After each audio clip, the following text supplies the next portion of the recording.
नमस्कार। मैं आलोक द्विवेदी, राजनीति रणनीतिकार और प्रचार सलाहकार। दोस्तों, आज एक बहुत बड़ी घटना घटी है।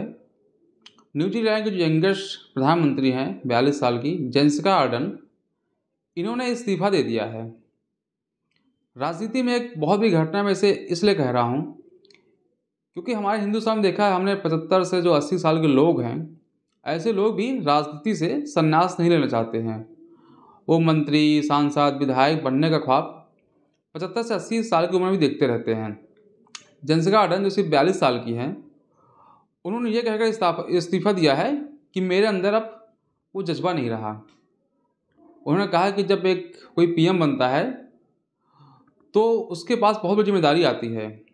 उसको जो जिम्मेदारी मिलती है उसको उसे पूर्ण भी करना होता है, और उन्हें लगा कि अगर वो जिम्मेदारी को पूर्ण नहीं कर पा रही हैं तो उन्हें नैतिकता के आधार पर इस्तीफा दे देना चाहिए। उन्हें इस्तीफा दे दिया है। 7 फरवरी को पीएम के रूप में जेसिका आर्डर्न का अंतिम दिन होगा। आप सबने देखा होगा कि जो जेसिका आर्डर्न की चर्चा पहले ही बहुत हुई है। इस समय उनका प्रधानमंत्री, उनका 6वां साल चल रहा है। प्रधानमंत्री रहते दौरान वो प्रेग्नेंट हुई, उन्हें बच्चे को जन्म भी दिया, और बच्चे के जन्म के साथ भी वो पार्लियामेंट में दिखी हैं और मीटिंग करते हुए भी दिखी हैं। एक तरह से उनकी जो माता की जो भूमिका थी, उन्होंने उसका भी निर्वहन किया। देश ने जो जिम्मेदारी सौंपी थी, बड़ी जिम्मेदारी, उन्होंने उसका भी निर्वहन किया। आज जब जेसिका आर्डर्न जब इस्तीफा दिया तो उसके साथ साथ में मीडिया में एक और चर्चा चल रही है, वो है हमारे पूर्व प्रधानमंत्री आदरणीय लाल बहादुर शास्त्री जी के। मैं आपको एक घटना बताता हूँ। 1956 की घटना है ये। देश को आज़ाद हुए 9 साल हो गए थे।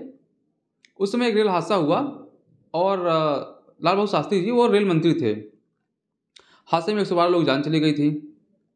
जब जान चली गई तो लाल बहादुर शास्त्री जी ने नैतिकता के आधार पर इस्तीफा दे दिया। हालांकि उसमें जो तत्कालीन प्रधानमंत्री थे जवाहरलाल नेहरू जी, उन्होंने शास्त्री जी का इस्तीफा नामंजूर कर दिया और शास्त्री जी पद में बने रहे। 3 महीने बाद एक दूसरी घटना घट गई, फिर से रेल हादसा हुआ। उस बार 114 लोग मर गए इस हादसे में। लाल बहादुर शास्त्री ने इस बार भी नैतिकता के आधार पर इस्तीफा दिया, और जवाहरलाल नेहरू ने यह कहते हुए उसे स्वीकार किया कि इससे देश में नज़ीर पेश होगी। साथ साथ उन्होंने ये भी कहा कि इस हादसे में लाल बहादुर शास्त्री जी की कोई गलती नहीं थी, ये एक मानवीय चूक थी, या कह सकते हैं जिसकी भी अधिकारी लापरवाही थी या किसी और लापरवाही थी, तो इसमें शास्त्री जी कोई लेना देना नहीं था। आज जेसिका आर्डर्न के इस्तीफा देने के बाद जेसिका आर्डर्न के साथ साथ लाल बहादुर शास्त्री जी की भी चर्चा हो रही है। आप सबने देखा होगा कि लाल बहादुर शास्त्री बाद में देश के प्रधानमंत्री बने। उनकी सादगी के चर्चे भी उस समय भी होते थे और आज भी हो रहे हैं, जबकि उनको एक्सपायर हुए लगभग 55 साल हो चुके हैं। लेकिन आज भी लोग लाल बहादुर शास्त्री की चर्चा कर रहे हैं। लोग चर्चा करते हैं कि इन्होंने जब प्रधानमंत्री थे उन्होंने एक कार लोन पे ली थी। जब ये ख़त्म हो गए तो इनकी पत्नी ने अपने गहने वगैरह बेच करके उसका लोन चुकाया। हालांकि जो इंश्योरेंस कंपनी थी उन्होंने लाल शास्त्री का लोन माफ़ करने के लिए भी कहा था, पर उनकी पत्नी का नहीं। लाल बहादुर शास्त्री जो है वो इन चीज़ों बिलीव नहीं करते थे, इसलिए उन्होंने अपने गहने बेच करके भी उनका एक एक ऋण चुकाया। देश में लाल शास्त्री से नेता हुए हमारे देश में, जिन्होंने राजनीति में ऊंचे मानदंड स्थापित किए। बट आजकल के नेताओं में वो चीज़ नहीं दिखती है, बल्कि दूर दूर तक मैं कहूँगा ऐसी चीज़ दूर दूर तक हमारे नेताओं के बीच में नहीं है। ऐसे कई से नेता हैं जिनकी उम्र 75 साल 80 साल हो गई है। अभी लोकसभा चुनाव आने वाला है, बट लोग ख्वाब बाल के बैठे हुए हैं कि हम सांसद चुनाव लड़ेंगे। हालांकि भाजपा ने क्राइटेरिया फिट किया हुआ है कि 75 से ऊपर जो लोग उनको हम टिकट नहीं देंगे। लेकिन इसका कुछ अपवाद भी देखने मिला है।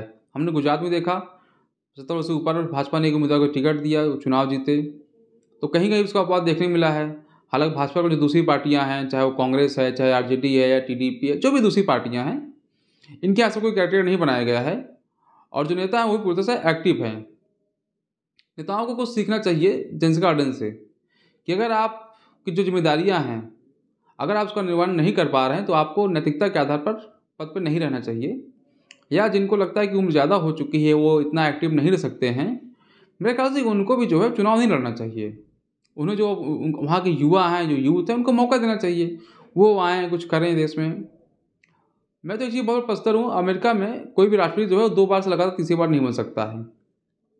ऐसा तो हिंदुस्तान में भी लागू करना चाहिए। इससे जो नई प्रतिभाएं, जो नए लोग हैं, उनको एक अवसर मिलेगा कि वो अपने आप को साबित कर सकें। लगातार कोई एक ही प्रधानमंत्री रहेगा तो फिर कैसे चलेगा? या जो सांसद होते हैं, विधायक होते हैं, इनमें भी कुछ लिमिट होनी चाहिए कि अधिकतम 3 बार या 4 बार आप बन सकते हो। 65 वर्ष से ऊपर लोगों को चुनाव नहीं लड़ना चाहिए।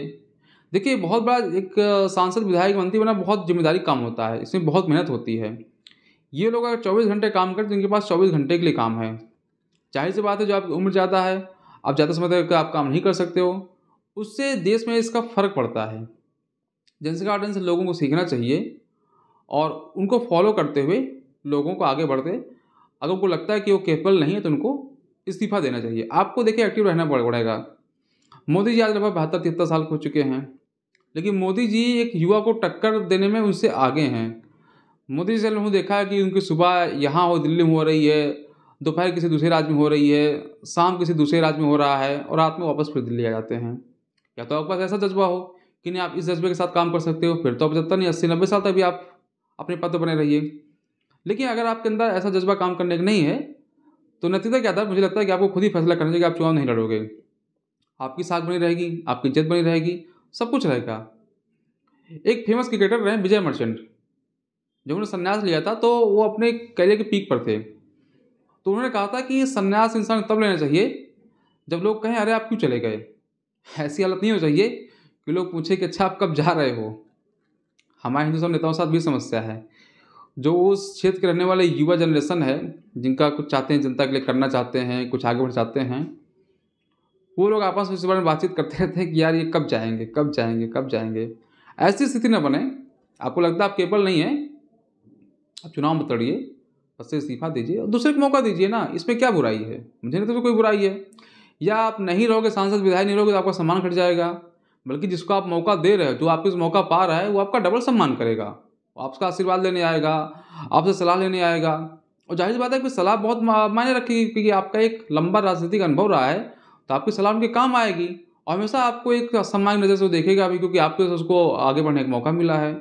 तो एक ऐसी लाइफ भी जी के देखिए, इसमें भी एक मज़ा आएगा। आज के लिए बस इतना ही।